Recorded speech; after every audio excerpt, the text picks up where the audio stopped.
এবার হামাসের রকেট চালিত গ্রেনেড নিয়ে মহাবিপদে ইসরায়েল। আরো বিস্তারিত জানিয়ে দিব। আবারও মধ্যপ্রাচ্যে হামলার মুখে মার্কিন সেনারা।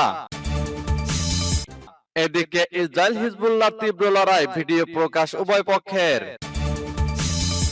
পরমাণু অস্ত্র পরীক্ষায় রাশিয়া যুক্তরাষ্ট্রের পাল্লা, সংখ্যা বিশেষজ্ঞদের।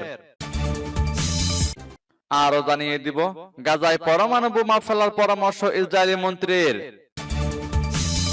যুক্তরাষ্ট্রের সুপারিশ শুনলে গাজায় বেসামরিক হতাহতের সংখ্যা বাড়বে, দাবি রিপোর্টে। এবার আরব নেতাদের যুদ্ধবিরতির প্রস্তাব প্রত্যাখ্যান ব্লিংকেনের। এবং সর্বশেষে জানিয়ে দিব, হামাস ইসরায়েল যুদ্ধ পাল্টে দিচ্ছে বৈশ্বিক পরিস্থিতি। শুনছিলেন সংবাদ শিরোনাম, এখন বিস্তারিত। তবে তার আগে অনুরোধ থাকবে, এই ভিডিওতে একটি লাইক দিন এবং কমেন্টস করে জানিয়ে দিন আপনি কোন জেলা থেকে বা কোথা থেকে আমাদের সাথে যুক্ত রয়েছেন। এবং সংবাদের সর্বশেষ গুরুত্বপূর্ণ আপডেট পেতে চ্যানেলটি সাবস্ক্রাইব করে আমাদের সঙ্গে থাকুন। এবার হামাসের রকেট চালিত গ্রেনেড নিয়ে মহাবিপদে ইসরায়েল। সর্বাধুনিক প্রযুক্তি নিয়েও ফিলিস্তিনের স্বাধীনতাকামী সংগঠন হামাসের অস্ত্রের কাছে অসহায় ইসরায়েল। গাজায় স্থল অভিযান শুরুর পর থেকেই হামাস যোদ্ধাদের নিজস্ব প্রযুক্তির আরপিজির কঠোর প্রতিরোধের মুখে পড়েছে ইসরায়েলি বাহিনী। রকেট হামলায় একের পর এক ধ্বংস হচ্ছে দুর্বোধ্য হিসেবে পরিচিত ইসরায়েলের মারাকাবা ট্যাঙ্ক। হাজার হাজার কোটি টাকার অত্যাধুনিক সমরাস্ত্র নিমিষেই ধ্বংস করছে হামাসের মাত্র কয়েকশো ডলারের অস্ত্র। গত 7 অক্টোবর ইসরায়েলের স্মরণকালের ভয়াবহ হামলা চালায় ফিলিস্তিনি স্বাধীনতাকামী সংগঠন হামাস। ওই হামলার পর গাজায় ফিলিস্তিনিদের ধ্বংসে চলছে ইসরায়েলি আগ্রাসন। হামাস নির্মূলের নামে গাজায় স্থল অভিযানের ঘোষণা দিলেও এক পা সামনে ফেলে দুই পা পিছনে আসছে ইসরায়েলি বাহিনী। খুঁজে পাচ্ছে না হামাস সদস্যদের। স্থল অভিযানে গাজার আর্মড ডিভিশনের রীতিমতো দুঃস্বপ্নে পরিণত হয়েছে হামাসের রকেট চালিত গ্রেনেড আরপিজি। গোপন টানেল থেকে বেরিয়ে মুহূর্তের মধ্যে রকেট ছুড়েই হামাস যোদ্ধারা হাওয়া হয়ে যাচ্ছে।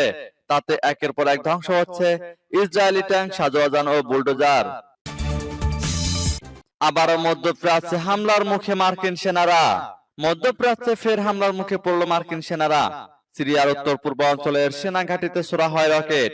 এ তথ্য নিশ্চিত করে ব্রিটিশ একটি যুদ্ধ পর্যবেক্ষক সংস্থা। তারা জানায়, সকালে মার্কিন সেনা ঘাঁটিতে আঘাত হানে একটি রকেট। হামলার দায় স্বীকার করেছে ইরাকের একটি সশস্ত্র গোষ্ঠী ও ইসলামিক রেজিস্ট্যান্স। সংগঠনটির দাবি, সিরিয়ার আল সাদ্দাদি সেনা ঘাঁটিতে টার্গেট করে একাধিক রকেট ছোড়া হয়েছে। সেগুলো সফলভাবে লক্ষ্যবস্তুতে আঘাত হেনেছে। তবে হতাহতের বিষয়ে মন্তব্য করেনি কোনো পক্ষ।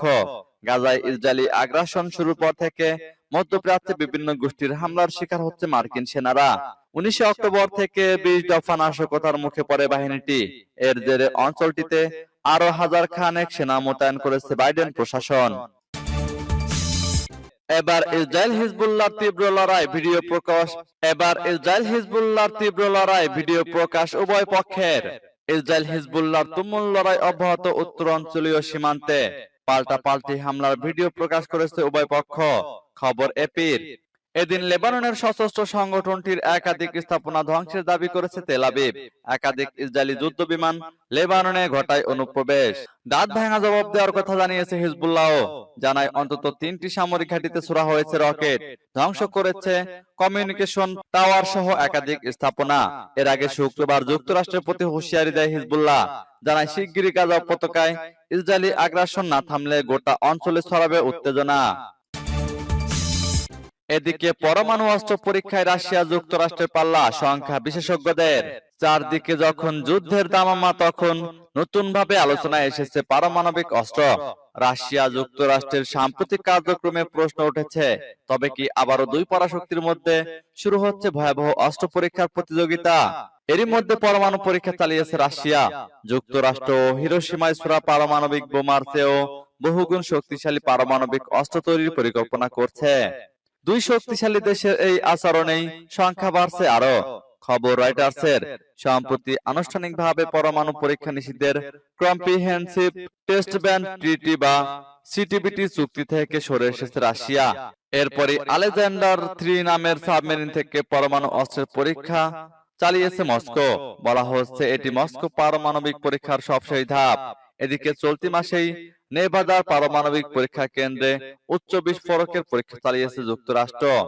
2030 সালের মধ্যে হিরোশিমায় ছোড়া লিটল বয়ের চেয়েও 24 গুণ শক্তিশালী পারমাণবিক অস্ত্র তৈরির পরিকল্পনার কথাও জানিয়েছে পেন্টাগন। এই রাসায়নিক অস্ত্র কতটা ভয়ঙ্কর হতে পারে দ্বিতীয় বিশ্বযুদ্ধে তার সাক্ষী হয়েছিল জাপান। হিরোশিমা ও নাগাসাকিতে মাত্র 2টি বোমার বিস্ফোরণে একসাথে মৃত্যু হয় প্রায় 2,20,000 মানুষের। বোমার প্রভাবে পরবর্তীতে বিভিন্ন রোগে আক্রান্ত হয়ে মারা যায় আরো অন্তত 2 লাখ জাপানিজ। এবার গাজায় পরমাণু বোমা ফেলার পরামর্শ ইসরায়েলি মন্ত্রীর। হামাসের সঙ্গে সংঘাতের মধ্যে গাজা উপত্যকায় পারমাণবিক বোমা ফেলার পরামর্শ দিয়েছেন ইসরায়েলের বেনিয়ামিন নেতানিয়াহু সরকারের সংস্কৃতি বিষয়ক মন্ত্রী আমিচাই ইলিয়াহু। এই পরামর্শের পর নেতানিয়াহু সরকার চরম সমালোচনার মুখে পড়েছে। নেতানিয়াহু সরকার বিতর্কের মুখে ওই মন্ত্রীকে মন্ত্রিসভার বৈঠকে অংশ না নেওয়ার নির্দেশ দিয়েছেন প্রধানমন্ত্রী নেতানিয়াহু। রোববার প্রধানমন্ত্রীর কার্যালয় জানিয়েছে, সংস্কৃতি বিষয়ক মন্ত্রী আমিচাই ইলিয়াহুকে পরবর্তী নোটিশ না দেওয়া পর্যন্ত মন্ত্রিসভার বৈঠক থেকে বহিষ্কার করা হয়েছে। আমিচাই একজন কঠোর জাতীয়তাবাদী রাজনীতিক। নেতানিয়াহুর জোট সরকারের অংশ হিসেবে সংস্কৃতি বিষয়ক মন্ত্রীর দায়িত্ব পান তিনি। ইসরায়েল ফিলিস্তিন সংঘাত শুরুর পর এরই মধ্যে নানা চরম বিতর্কিত মন্তব্য করেছেন তিনি। সবশেষ গাজায় পরমাণু বোমা ফেলার পরামর্শ দেন তিনি। সম্প্রতি কোল বারামা রেডিওকে দেওয়া এক সাক্ষাৎকারে ইসরায়েলের এই মন্ত্রী বলেন, হামাসের অভিযানের জবাবে ফিলিস্তিনি ভূখণ্ডে ইসরায়েল যে মাত্রায় হামলা চালাচ্ছে তাতে তিনি পুরোপুরি সন্তুষ্ট না। গাজায় সবাইকে হত্যা করতে হবে। পরমাণু বোমার মতো কোনো অস্ত্র ব্যবহার করা হবে কিনা উপস্থাপকের এমন প্রশ্নের জবাবে তিনি বলেন, সেটা অন্যতম অপশন। টাইমস অফ ইসরায়েলের প্রতিবেদনের মতে, কঠোর ধর্মীয় নেতা ও বেনিয়ামিন সরকারের জাতীয় নিরাপত্তা বিষয়ক মন্ত্রী ইতামার বেন গভিরের কঠোর ডানপন্থী দলের অন্যতম নেতা এই আমিচাই ইলিয়াহু কোলাবারাম রেডিওকে দেওয়া সাক্ষাৎকারে গাজায় মানবিক সহায়তা দেওয়ারও বিরোধিতা করেন তিনি। যুক্তরাষ্ট্রের সুপারিশ শুনলে গাজায় বেসামরিক হতাহতের সংখ্যা বাড়বে, দাবি রিপোর্টে। মার্কিন পররাষ্ট্রমন্ত্রী অ্যান্টনি ব্লিংকেন ইসরায়েলি যুদ্ধকালীন মন্ত্রিসভার নেতাদের সাথে এক বৈঠকে বলেছেন, ইসরায়েল ও হামাসের লড়াইয়ে গাজায় বেসামরিক নাগরিকরা যাতে ক্ষতিগ্রস্ত না হয় তা নিশ্চিত করতে তাদের অবশ্যই আরো বেশি কিছু করতে হবে। বৈঠকের সঙ্গে সংশ্লিষ্ট দুটি সূত্রে বরাত দিয়ে ইসরায়েলি স্থানীয় গণমাধ্যম চ্যানেল 13 খবর প্রকাশ করেছে। এর জবাবে আইডিএফ প্রধান হার্জি হ্যালেবি ব্লিংকেনকে বলেন, গাজায় অভিযানের বিষয়ে যুক্তরাষ্ট্রের জেনারেলদের পরামর্শ ইসরায়েলি সামরিক বাহিনী গ্রহণ করলে হতাহতের ঘটনা আরো ঘটবে। প্রতিবেদনে আরো বলা হয়, ইসরায়েলি নেতাদের সঙ্গে বৈঠকে ব্লিংকেন জোর দিয়ে বলেন, ইসরায়েলের প্রতি আমেরিকার সমর্থন এক গাঁথনি থেকে আরেক গাঁথনি পর্যন্ত, কিন্তু জনমত প্রশাসনের পক্ষে এই ধরনের সমর্থন বাড়ানো আরো কঠিন করে তুলেছে। মার্কিন কূটনীতিক বলেন, আপনি যদি দীর্ঘ যুদ্ধ চালাতে চান তাহলে আপনাকে অবশ্যই মানবিক সহায়তার বিস্তৃত উপাদানগুলোকে কাজে লাগাতে হবে। এবার আরব নেতাদের যুদ্ধবিরতির প্রস্তাব প্রত্যাখ্যান ব্লিংকেনের। ফিলিস্তিন ও ইসরায়েল সংঘাতকে কেন্দ্র করে আলোচনা করতে যুক্তরাষ্ট্রের শীর্ষ কূটনীতিক ও আরব নেতারা শনিবার বৈঠকে বসেছেন। বৈঠকে গাজায় দ্রুত যুদ্ধবিরতির প্রস্তাব দেন আরব নেতারা, কিন্তু এই প্রস্তাব প্রত্যাখ্যান করেছেন যুক্তরাষ্ট্রের পররাষ্ট্রমন্ত্রী অ্যান্টনি ব্লিংকেন। জর্ডানের রাজধানী আম্মান শহরে এই বৈঠক অনুষ্ঠিত হয়।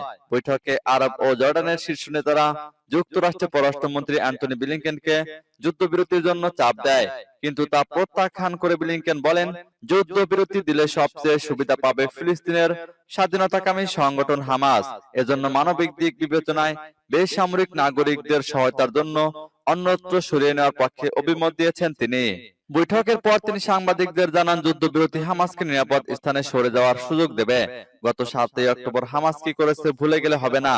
তারা ইসরায়েলের দক্ষিণ অঞ্চলে হামলা চালানোকে কেন্দ্র করেই এই দ্বন্দ্বের সূত্রপাত হয়েছে। লেবাননের প্রধানমন্ত্রীর কার্যালয় জানিয়েছে, বৈঠকে লেবাননের তত্ত্বাবধায়ক সরকারের প্রধানমন্ত্রী নাজিব মিকাতির সাথে সাক্ষাৎ করেছেন ব্লিংকেন। এ সময় গাজায় যুদ্ধবিরতির গুরুত্ব সম্পর্কে ব্লিংকেনকে জোর তাগিদ দিয়েছেন নাজিব মিকাতি। মার্কিন পররাষ্ট্রমন্ত্রী অ্যান্টনি ব্লিংকেনের সঙ্গে বৈঠকে উপস্থিত ছিলেন জর্ডানের পররাষ্ট্রমন্ত্রী আইমান সাফাদি, সৌদির পক্ষ থেকে প্রিন্স ফয়সাল বিন ফারহান, সংযুক্ত আরব আমিরাত থেকে আব্দুল্লাহ বিন জায়েদ আল নাহিয়ান, কাতার থেকে মোহাম্মদ বিন আব্দুল রহমান বিন জাসিম আল থানি, মিশর থেকে সামের শকরি ও ফিলিস্তিন থেকে হুসেইন আল শেখ। বৈঠকের পর জর্ডানের পররাষ্ট্র মন্ত্রণালয় জানায়, গাজায় দ্রুত যুদ্ধবিরতি ও ত্রাণ কার্যক্রম অব্যাহত রাখার আহ্বান জানিয়েছেন আরব নেতারা। সূত্র রয়টার্স। এবারের হামাস ইসরায়েল যুদ্ধ পাল্টে দিচ্ছে বৈশ্বিক পরিস্থিতি। মধ্যপ্রাচ্যে যুদ্ধ ফিরে এসেছে। ইসরায়েলে হামাসের হামলার পর প্রায় 1 মাস ধরে গাজায় ইসরায়েল অভিযান চালাচ্ছে এবং ক্রমাগত স্থল অভিযান জোরদার করেই যাচ্ছে। যারা ইসরায়েলে বাস করছেন অথবা আমার মতো প্রবাসে থাকা লোকদের যেসব পরিবার পরিজন সেখানে বসবাস করছেন, তাদের কাছে এটি একটি গভীর ব্যক্তিগত পর্যায়ের সমস্যা হয়ে উঠেছে। একই সঙ্গে গাজার ইসরায়েলি হামলায় নিহত ফিলিস্তিনিদের সঙ্গে বিশ্বের অগণিত মানুষ সংহতি প্রকাশ করেছে। তবে একেবারে ব্যক্তি পর্যায়ের সম্পর্কের বাইরে এই যুদ্ধ একটি বৈশ্বিক সংকট হয়ে উঠেছে। ইউক্রেন রাশিয়া যুদ্ধের কারণে বিশ্বব্যাপী যে প্রভাব পড়েছে, এই যুদ্ধের প্রভাব তার চেয়ে অনেক বেশি সুদূরপ্রসারী হয়ে দেখা দিচ্ছে। এই যুদ্ধের প্রভাব সবার আগে যেখানে অনুভূত হবে সেটি হলো মধ্যপ্রাচ্য। বহু বছর ধরে ইসরায়েলের প্রধানমন্ত্রী বেনিয়ামিন নেতানিয়াহু যে বিভ্রমের আশ্রয় নিয়ে দেশবাসীকে শাসন করে এসেছেন, এই যুদ্ধ সেই বিভ্রান্তিকে ভেঙে দিয়েছে। সবচেয়ে বড় কথা, ফিলিস্তিনিকে ইসরায়েল কোন রকম স্বীকৃতি না দিয়েই আরব দেশগুলোর সঙ্গে মসৃণভাবে সম্পর্ক স্বাভাবিক করতে সক্ষম হবে বলে নেতানিয়াহু যে আশা করছিলেন, সেটা এখন আর সম্ভব হবে কিনা তা নিয়ে প্রশ্ন উঠেছে। এই প্রশ্ন এখন এড়িয়ে যাওয়া অসম্ভব হয়ে পড়েছে। গাজায় আক্রমণের ফল কি হবে না হবে সেই প্রশ্নের বাইরে গুরুত্বপূর্ণ বিষয় হলো মধ্যপ্রাচ্য শান্তির বিষয়ে ইসরায়েলকে এখন আগের চেয়ে অনেক বেশি সতর্ক ও বিচক্ষণতার সঙ্গে কৌশল নীতি গ্রহণ করতে হবে।